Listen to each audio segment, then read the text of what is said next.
dan berlaku kritis dan bergotong royong, peserta didik dapat mengkomunikasikan hasil percobaan dengan cepat. Untuk penilaian atau asesmen, pada hari ini Ibu akan memberikan 3 penilaian, yaitu ada penilaian sikap, yang kedua penilaian pengetahuan, yang ketiga penilaian keterampilan. Coba kalian perhatikan, ada gambar apa saja di situ? Oke, Aski? Ya, perairan atau sungai yang tercemar. Tercemar dengan apa itu, Aski? Limbah pabrik, gas fisika, sampah. Aski. Kemudian ada yang lain?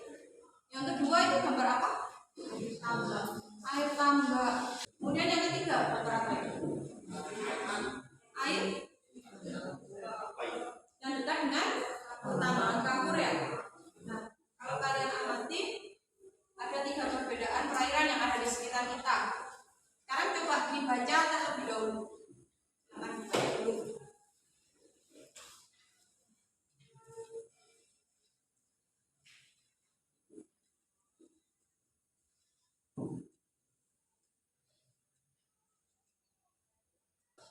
Coba kita identifikasi permasalahan yang ada berdasarkan gambar dan juga narasi tadi. Ibu berikan waktu 2 menit untuk kalian menulis identifikasi masalahnya. Yang mungkin sudah melakukan identifikasi permasalahan? Iya. Tentunya mengetahui kualitas air dengan parameter kimia yaitu pH. Perlunya mengetahui derajat keasaman atau pH air sehingga air tersebut layak untuk digunakan untuk memenuhi kebutuhan sehari-hari. Selanjutnya, coba dari identifikasi masalah tadi, sekarang kalian rumuskan dalam bentuk pertanyaan. Jadi kalian buat rumusan masalah. Mungkin ada yang sudah bisa membuat rumusan masalah? Bagaimana cara menentukan kualitas air untuk layak digunakan dalam kehidupan sehari-hari berdasarkan derajat keasaman? Puja ya, Puja dan juga Sakti. Jadi kalau kita buat rumusan masalah, yaitu bagaimana cara mengetahui kualitas air yang layak digunakan dalam kehidupan sehari-hari berdasarkan derajat keasaman atau pH. Bisa membuat suatu hipotesis. Apa itu hipotesis? Hipotesis adalah dugaan sementara. Mungkin ada yang sudah membuat hipotesis? Silakan. Ya, Salim. Uji kualitas air secara kimia dapat dilakukan dengan mengukur pH air menggunakan indikator universal. Nah, untuk menguji hipotesis kalian, hari ini Ibu akan membentuk kalian jadi beberapa kelompok, ada 5 kelompok ya. Kelompok 1 ada Jessica, Bintang, kemudian Azahra, Riki dan Aski.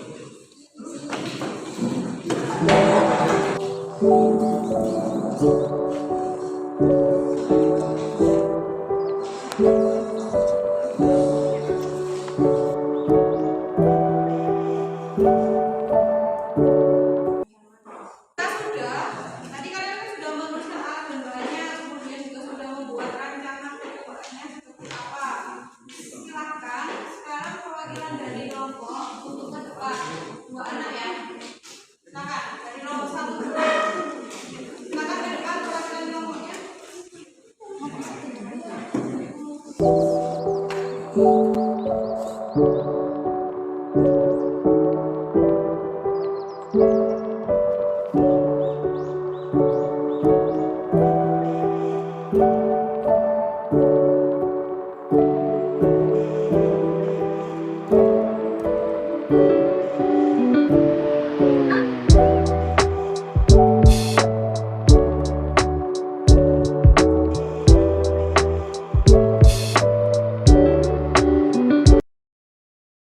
Selanjutnya yaitu kalian akan mengembangkan dan menyajikan hasil pemecahan masalah. Nah, ini tadi yang kita tunggu-tunggu. Jadi masing-masing kelompok nanti akan mempresentasikan hasil percobaannya. Silakan. Waalaikumsalam warahmatullahi wabarakatuh. Hasil percobaan. Sampel air tambak warna netral. 2 air segala kapur pH-nya 9, sifatnya air telaga, air sifat netral, air sumur, ya 7 sifat netral, air hujan, ya 6 sifat asam. Mungkin ada kelompok lain yang mau menanggapi terlebih dahulu. Bagaimana untuk menentukan sifat asam basa dari sampel air? Menentukan sifat basa Ya, kiranya lebih dari 7, lebih besar, 7 ke atas. Coba kata-katanya benar ya. Jadi lebih dari 7. Kemudian kalau menentukan sifat basa asam, sedangkan kalau nilai pH-nya 7, beri tepuk tangan untuk kelompok kedua. Untuk analisis, mungkin ada yang mau menyampaikan? Kami dari kelompok 1 akan menyampaikan analisis data. Urutan hasil percobaan berbagai sumber air yang telah dilakukan dimulai dari berdasar bilang. Yang paling rendah apa dulu? Oke, sambil yang lain contohkan ya. Yang paling rendah apa? Air hujan, Oke, air hujan. Lanjut, air sumur, air sumur. Terus, air tambak, tangga, air telaga, laga. Selanjutnya, air kali bawah beri, enggak. Oke, lanjut. air kata mengapur. Oke, selanjutnya. Selanjutnya, Berdasarkan sampel air yang tersedia, manakah yang layak digunakan dalam kehidupan sehari-hari? Mengapa? Air telaga, air telaga. Terus, tangga. Terus, ada lagi? Air sumur. Sama, ada 7. Oke. Kenapa? Nanti ada pertanyaan. Mengapa? Rata-rata pH sesuai dengan peraturan Menteri Kesehatan Nomor 32 Tahun 2017 mengenai persyaratan kesehatan air untuk keperluan higiene dan sanitasi. Tepuk tangan untuk kelompok. Nah, sekarang kita simak videonya terlebih dahulu. Biologi tentang apa ya?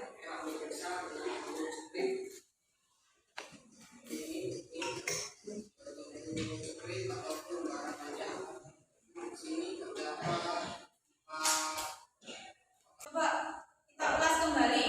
Tadi air tambak itu kalian menemukan pH-nya berapa? 7. Berarti kalau 7 bersifat apa?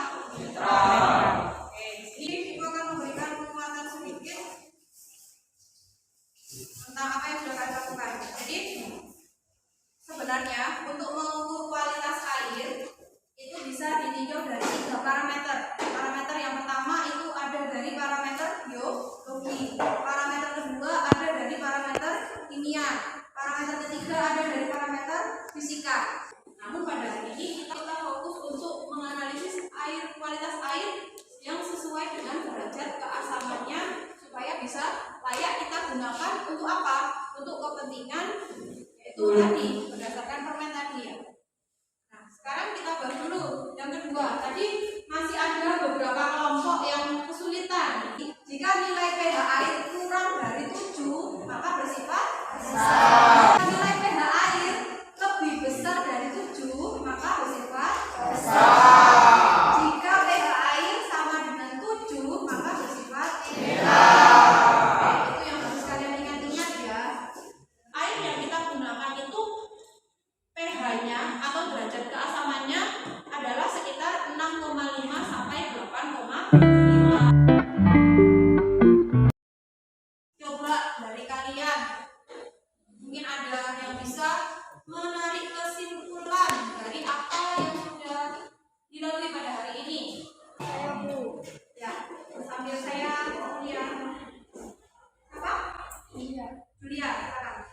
Pengukuran pH air dapat dilakukan dengan indikator universal. Bagaimana cara menentukan kalau ini bersifat asam, basa, netral? Coba silakan. Yaitu dengan cara melihat berapa nilai pH-nya.